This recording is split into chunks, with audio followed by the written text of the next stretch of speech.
I first discovered about the gut-brain connection around 5 years ago. I'd been to see my GP because I've had a long history of suffering from anxiety and depression. I had 2 major depressive episodes in my 30s, and I'd been trying lots of different approaches to looking after my mental health. I'd done some cognitive behavioural therapy, I'd used medication, and I'd started on some mindfulness. But I went to see my GP, and as I was leaving, she said to me, "How about happy foods?" And I said, "What do you mean happy foods?" And she said, "Well, there's quite a lot of links and studies now between the gut and the brain, and nutrition is an area which might help you." And I said, "Well, please tell me more." And she said, "Well, I can't really, because a GP in the NHS only gets around 2 hours of nutritional training." So I decided to try and find out more about the gut-brain connection. And as I say, this was 5 years ago. And I teamed up with a nutritional therapist, Alice McIntosh. I went to see her and I went through my symptoms, my insomnia, my low mood, my anxiety, and my lack of energy. And we put together some ideas about how I could improve my gut health and in turn, hopefully, improve my mental health. And I think the first thing I did was to cut out the crap. And that meant cutting out carbonated drinks, refined sugars, aspartame and additives, and processed meats and processed foods. And actually having a simple acronym like that to remember was a key part of how to actually make these sorts of nutritional changes, because I had to have something I could remember, especially when I was often feeling quite foggy. So that acronym was really, really useful.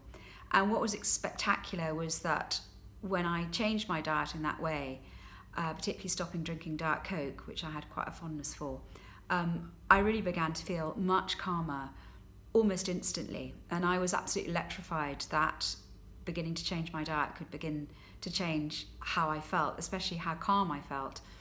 And I then decided to really embrace looking after my gut health. And with the help of Alice McIntosh, I adopted really quite a different diet. I really increased the amounts of probiotics and the prebiotics that I was eating, the healthy bacteria, to improve the content of the healthy bacteria in my gut. Again, I had to find easy ways to remember it. So I used to think probiotics, that's like O, like in yogurt. So that's yogurt, kefir, sauerkraut, fermented foods like that. And I needed that, but I also needed the prebiotics, which is the dark green leafy vegetables that the probiotics feed on. So simple mnemonics were really important. I think the other thing that was really helpful was to learn a bit more about the anti-inflammatory effects of omega-3s, the healthy fats, and how that could also help my gut health. So I started to make all these changes. It really was a very emotional and exciting journey for me. I think I'd suffered for a long time from mental illness, and I'd always had to wait for things. I'd always had to wait to see the psychiatrist if I was lucky, or to see a therapist, or to see a GP. And the thing about these dietary changes is that I could do them myself, and actually I could do them 6 or 7 times a day. And I'm actually feeling quite goosebumpy even talking about it, because it was just such an exciting moment, this sense that I could take responsibility and I could look after myself and I could look after my own mental health.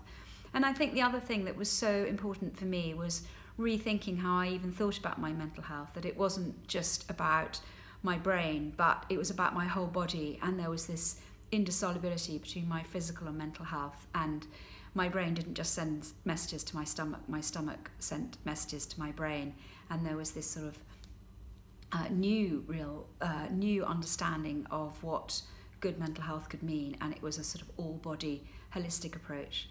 And I think the last element of looking after my gut health, which made such a difference to my mental health, was the real positive message that I needed to embrace a variety of foods.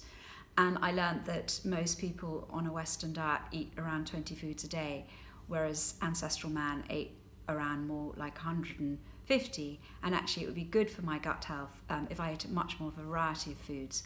And I just loved that message. Again, I found it incredibly positive after a very long negative period in my life, that it wasn't about cutting things out, it was about adding in new things, new vegetables, new fruits, different kinds of plants in particular, I worked on having a much more plant-based diet, and that was a really positive thing, that it was about new and different variety of food.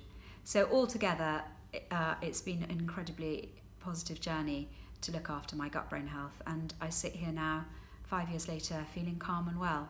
So thank you very much.